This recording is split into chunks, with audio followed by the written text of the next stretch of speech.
Jangan melihat orang dari masa lalunya, tapi lihat masa depannya.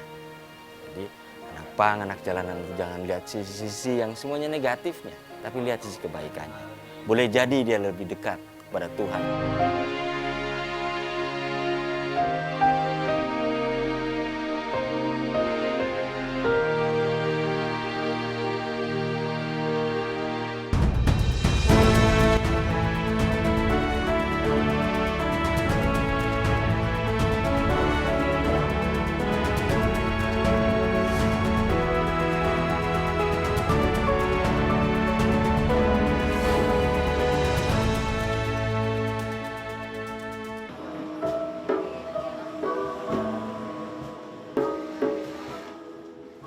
Pada matahari pagi dan pada langit yang tanpa warna.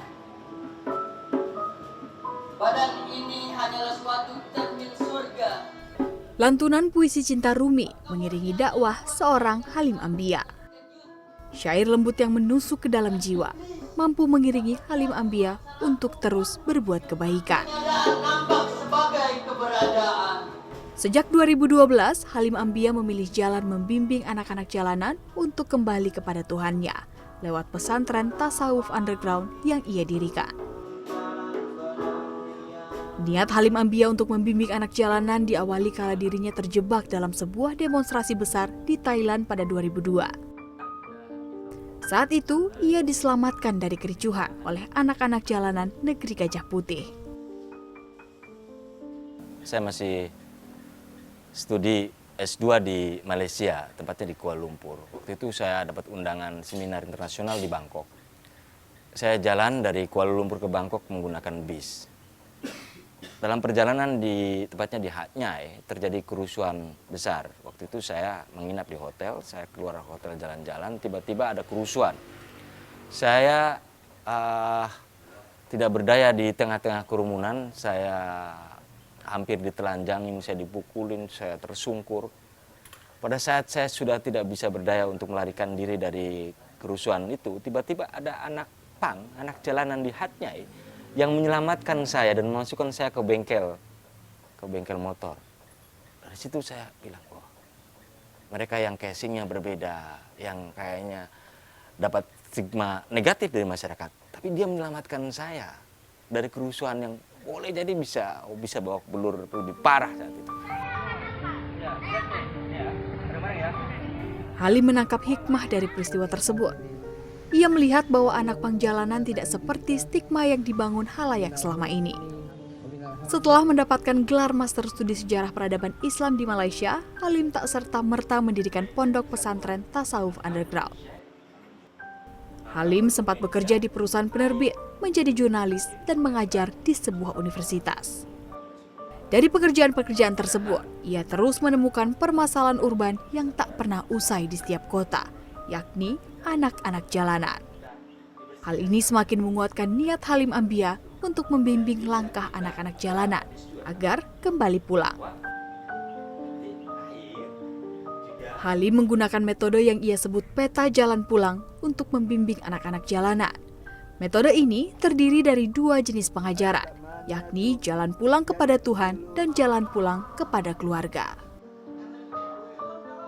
Ini program yang saya sebut ini pengenalan peta jalan pulang. Jalan pulang kepada Tuhan dan jalan pulang kepada keluarga.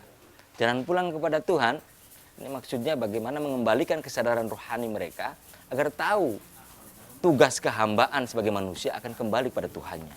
Maka diberikan pembekalan pendidikan rohani melalui sholat, melalui zikir, pembacaan kitab, belajar fikih, belajar hadis. Yang tadinya nggak bisa baca tulis Al-Quran, alhamdulillah anak-anak sudah bisa baca Al-Quran sekarang, sudah bisa melepaskan mereka dari narkoba dan psikotropika. Jadi sholat dan zikir yang kita ajarkan adalah bagian dari terapi mereka untuk melepaskan ketergantungan, kecanduan terhadap psikotropika dan narkoba tadi. Jadi mereka kalau diajak zikir malam-malam, zikir kita kan zikir yang keras dan zikir yang lembut. La ilaha illallah, la ilaha illallah. Itu asyik mereka, bisa ngefly tanpa gele.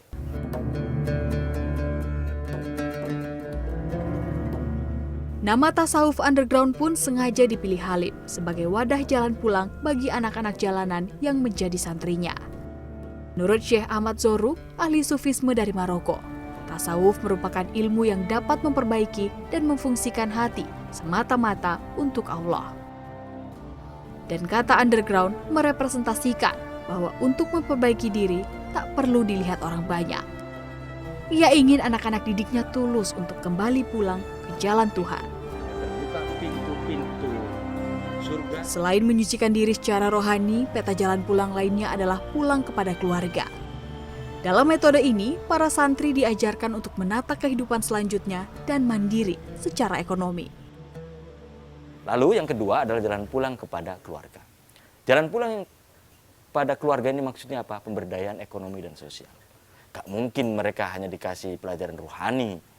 Kalau mereka nanti tidak punya pekerjaan, tetap saja balik lagi ke jalanan, mabok maning. Maka mereka harus dikasih kewirausahaan, pelatihan-pelatihan yang mendukung. Gak bisa juga hantam kromo, anak-anak pang langsung dipekerjakan di kafe, di pabrik atau di tempat cucian mobil. Kalau mereka jadi karyawan rada susah, maka kita diajarkan entrepreneurship, kewirausahaan.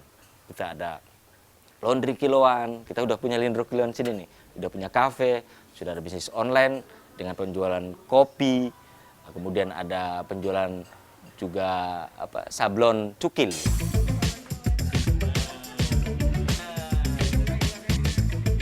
Istri Halim Ambia, Herlina Kamba berkisah, niat sang suami mendirikan pesantren Tasawuf Underground semakin teguh. Didorong dari pengamatan sederhana terhadap kehidupan anak jalanan di dekat rumah mereka.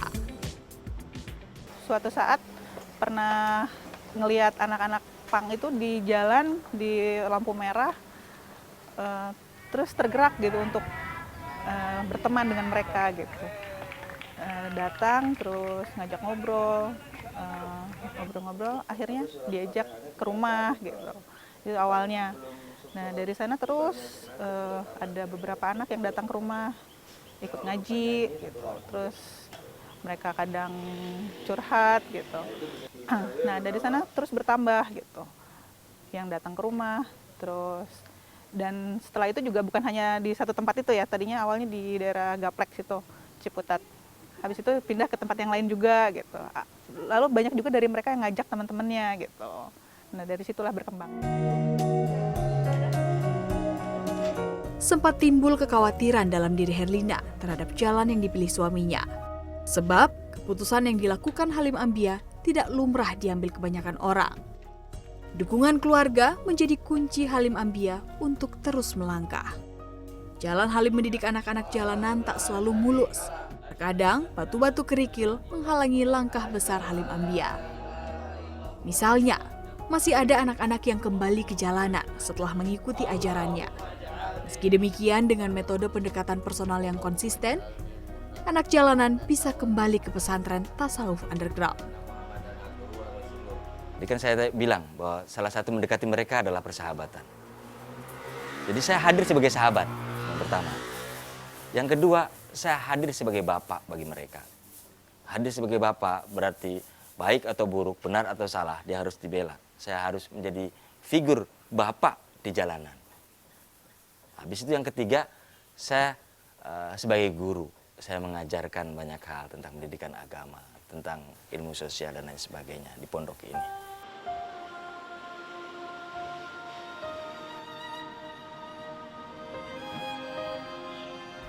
Halim tidak membatasi waktu bagi santri yang ingin tinggal di pondok pesantrennya. Saat ini, Halim membimbing 26 santri di pondok pesantren Tasawuf Underground di kawasan Ciputat, Tangerang Selatan, Banten.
Tahan.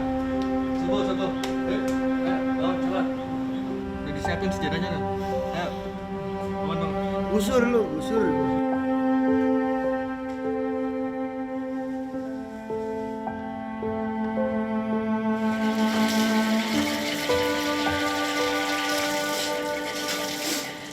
Jelang waktu subuh, Muhammad Rifki memulai aktivitasnya. Pemuda 20 tahun yang akrab disapa Bintang ini kini terbiasa memulai hari dengan beribadah. Siapa yang menyangka kebiasaan seperti ini sanggup ia lakukan? Kebiasaan yang diajarkan dan dimulai setelah bertemu dengan Halim Ambia 3 tahun silam. Dibangunin. Bangun. Tang, ayo tang, nonton acara. Bangun. Saya bangun kan ya. Kalau dulu lah gue mandi dulu. Udah nggak apa-apa, cuci muka aja katanya. Jangan mandi. Udah kan. Saya bangunin. Saya ke Tebet tuh, katanya acaranya di mana? Di Tebet. Tadi ya. Ke Tebet. Saya datang kan. Tapi bukan acara ini, bukan acara apa, ini pengajian ini mah. Sial banget kan. Anak pengajak kena prank. Udah kan. Saya paksa tuh mau ikut ke mana? Ke Dago Pakar. Dago Pakar saya ikut pikiran pas 2018 tuh. Dahulu Bintang adalah anak jalanan yang menganut aliran punk. Ia memilih jalan tersebut setelah berseteru dengan ayah tirinya dan pergi keluar rumah kala masih duduk di sekolah dasar. Dari pertemuan pertama dengan Halim Ambia, Bintang masih ragu akan jalan yang diajarkan kepadanya. Ia malah kembali ke jalanan yang selama ini membesarkannya. Udah balik lagi ke Jakarta kan, saya turun lagi ke jalan lagi ke Palembang,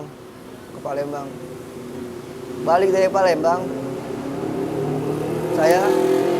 niatnya saya pengen balik lagi ke Tebet, pengen ke pengajian itu,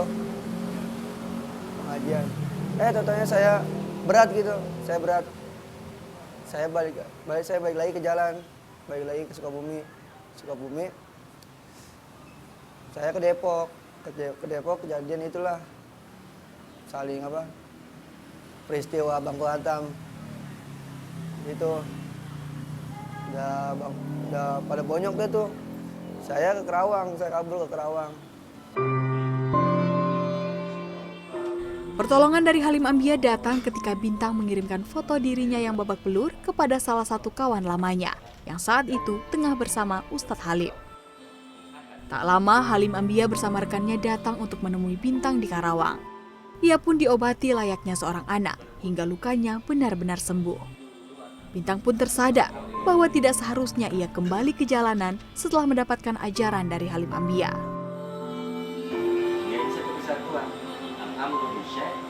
Awalnya Bintang dan anak-anak lain yang pertama kali mondok di pesantren tasawuf underground akan dimandikan di sebuah kolam bersama-sama.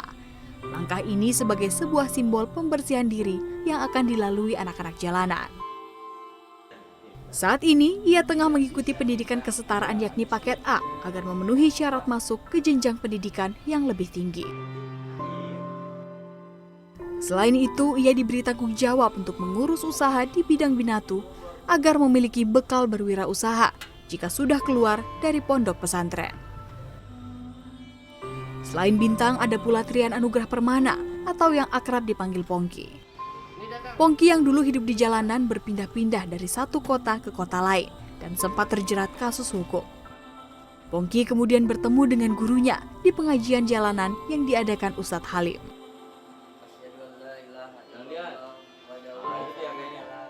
Pongki yang berasal dari keluarga yang tidak harmonis awalnya juga tak langsung percaya dengan perkataan yang diucapkan Halim Ambia. Namun, logika berpikir dan hati di dalam diri Pongki mulai bergejolak ketika Halim Ambia melantunkan satu ayat di dalam kitab Al-Quran kepada dirinya.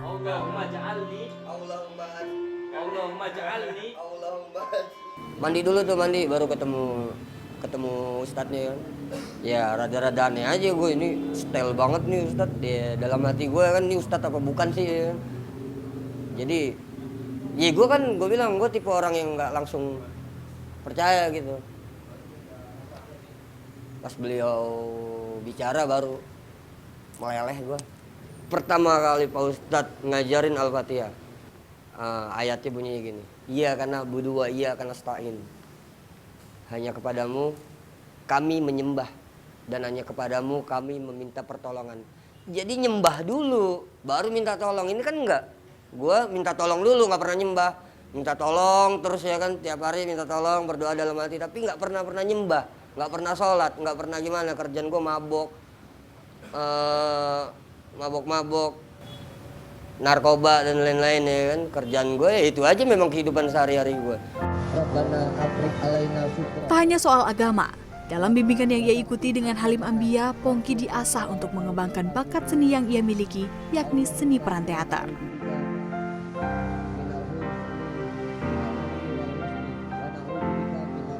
Yang lebih menarik itu, Pak Ustadz itu bukan mengajarkan agama.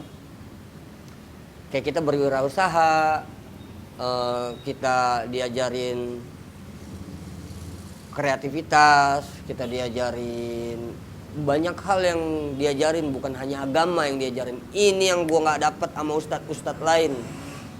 Di sini yang gue dapat. Jadi bukan hanya agama. Kalau orang-orang kayak gue ya, orang-orang kayak gue itu kalau diajarin agama mulu, lama-lama juga mental sendiri. Pongki kini tengah menempuh pendidikan tinggi jurusan hukum di sebuah universitas swasta di Tangerang Selatan. Ia bercita-cita bisa menggenggam gelar sarjana dan mampu menjadi advokat bagi anak-anak jalanan yang membutuhkan bantuan hukum. Selain itu, ia juga ingin membuat ibunya bangga memiliki anak seperti dirinya.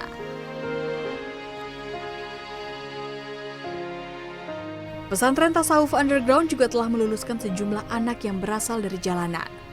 Salah satu santri yang telah lulus dari pesantren Tasawuf Underground adalah Sukirno atau Debleng.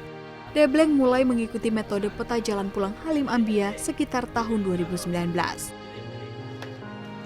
Belum bertemu dengan Halim Ambia, Debleng merupakan anak jalanan yang suka berkeliling dengan motor hingga mengamen di pinggiran jalan.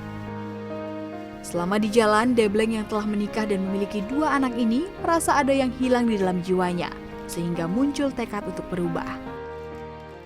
Ya saya pengen nyari kehidupan baru, pengen belajar ngaji yang dulu udah ngaji sekarang nggak ngaji, saya pengen belajar lagi, pengen ngedalamin lagi gitu. Terus ya pengen memperdalam ilmu aja dah, pokoknya memperdalam agama Islamnya. Saya itu yang dulu udah pernah lupa, udah pernah sempat udah hilang gitu, agama Islam di saya itu sempat hilang gitu. Pertemuannya dengan Halim Ambia diawali dari kegiatan bakti sosial berupa penghapusan tato gratis yang diselenggarakan pesantren Tasawuf Underground di kawasan Tebet. Debleng yang saat itu berniat untuk menghapus tato tidak menyangka akan menapaki jalan yang ternyata selama ini ia cari. Udah datang aja ntar hari ini ke ini di Kolong Tebet. Saya datang nih sama anak saya yang kecil nih. Nah, saya situ ngisi formulir apa itu. Itu saya belum kenal sama Pak Ustadz tuh. Pas hari Jumat itu, saya hari Jumat dari tempatnya IMS saya langsung ke Kolong. Saya mau belajar ngaji mumpung ada Pak Ustadz yang mau ngajarin orang-orang yang kayak kita begini. Nah, terus saya masuk ke Kolong situ. Assalamualaikum Pak Ustadz. Ya, waalaikumsalam. Ini siapa? Sukirno Pak Ustadz. Dari mana? Dari Kemayoran. Ngikut acara apa? Ikut ngapus tato. Iya, ikut. Udah dicek, udah katanya. Sekarang mau belajar ngaji Pak Ustadz katanya. Kata Pak Ustadz, udah sampai mana? Belum sampai mana-mana sih Pak Ustadz, masih belajar. Ikro saya bilang. Oh ya udah, sini gabung katanya. Gabung udah. Masih bersama Allah dalam zikir dan cintanya. Selama mengikuti pengajian dan menjadi santri di Pondok Pesantren Tasawuf Underground, Debleng merasa dimanusiakan oleh Halim Ambia. Ia pun sempat ditawari untuk mengelola bisnis salon mobil oleh Halim Ambia. Namun Debleng menolak karena merasa belum pantas diberi tanggung jawab besar. Endang Lestari menjadi saksi perubahan di dalam diri Debleng. Endang yang mendampingi Debleng sejak 2008 ini menilai perubahan besar dari sang suami terlihat pada kebiasaan sehari-hari Debleng yang kini lebih religius dan teratur. Karena kan tujuannya kan dia mau ngapus tato. Jadi kan dia sih memang ya kehitung sih dari nikah itu kira-kira udah 6-7 tahun tuh baru dia kenal sholat 5 waktu ya, kayak gitu. Awalnya sih cuma kayak sholat setahun sekali, kayak gitu. Terus ya alhamdulillah sih, tahu-tahu dia ke masjid ikut sholat tuh. Nah, terus kayaknya menurut dia tuh kayak kurang sah nih, masih ada tato. Dia ngerasa kayak diterima nggak ya gitu ibadahnya gitu. Jadi dia mutusin buat ngapus tato. Tak cuma soal spiritualisme, Endang pun merasa perekonomian keluarganya menjadi lebih terarah. Debleng kini memilih bekerja sebagai pekerja panggilan di bidang modifikasi otomotif. Ia pun memaknai hidup yang ia jalani saat ini sebagai waktu yang tidak akan dibuang sia-sia.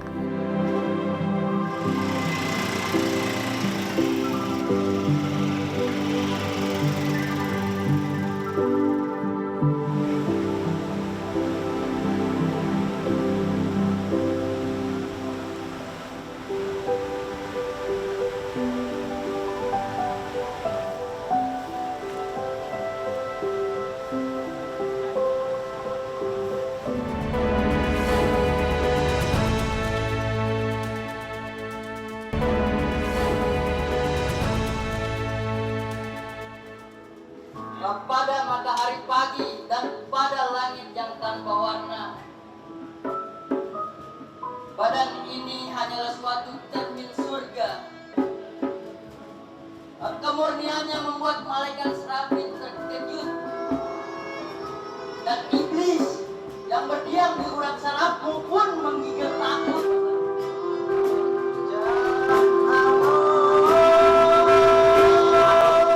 Tak hanya di dalam pesantren, kegiatan bersama di alam menjadi cara lain Halim Ambia menuntun anak jalanan. Halim berharap mendekatkan para santri kepada lingkungan dapat menumbuhkan rasa peduli dan kepekaan terhadap kondisi alam. Pak Ustadz, kalau bisa dijelaskan nih Pak Ustadz, metode-metode yang dilakukan oleh Pak Ustadz Halim sendiri untuk mengembalikan kembali jalan anak-anak jalanan di luar sana ini seperti apa Ustadz, di luar pesantren sendiri? Ya, jadi kita punya kegiatan-kegiatan sosial dan kemanusiaan yang melatih mereka juga peduli terhadap lingkungan, peduli dengan masyarakat. Nah, salah satunya ini adalah program kita bikin kemah jaga kali Ciliwung. Kemah jaga kali Ciliwung. Betul. Apa aja itu Ustadz? Jadi ini kegiatan? Intinya kan ini kan Desember musim penghujan, sementara Ciliwung ini kan membentang di sekitar Jakarta, Bogor, Bekasi yang punya andil banyak terhadap masalah lingkungan di sekitar. Baik. Kita harus menjaga sungai kita. Nah, sementara anak-anak ini itu kan harus tahu dan peduli bagaimana merawatnya. Maka kita bekerja sama dengan komunitas Ciliwung Depok di sini untuk belajar bagaimana sih sebetulnya problematika Ciliwung ini, pengolahan sampahnya bagaimana, membersihkan sungai dari sampah itu bagaimana, menjaga tanaman di sekitar bantaran sungai Ciliwung seperti apa. Nah, ini ternyata menjadi edukasi tersendiri.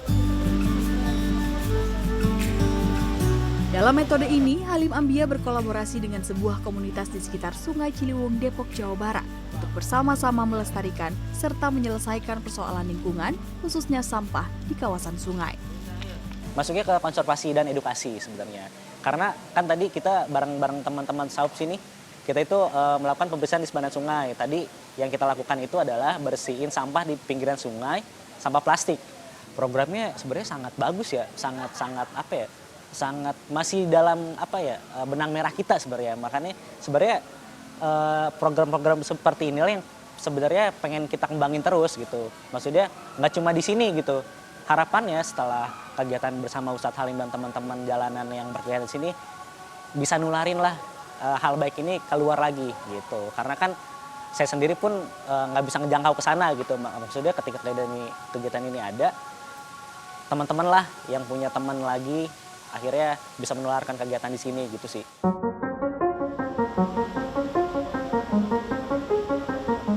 Filosofi antara alam dan sang pencipta adalah satu alasan lain Halim Ambia mendekatkan para santri didikannya kepada alam. Halim ingin setiap insan yang hidup di bumi tidak melupakan asal mula penciptaannya, yakni berasal dari tanah.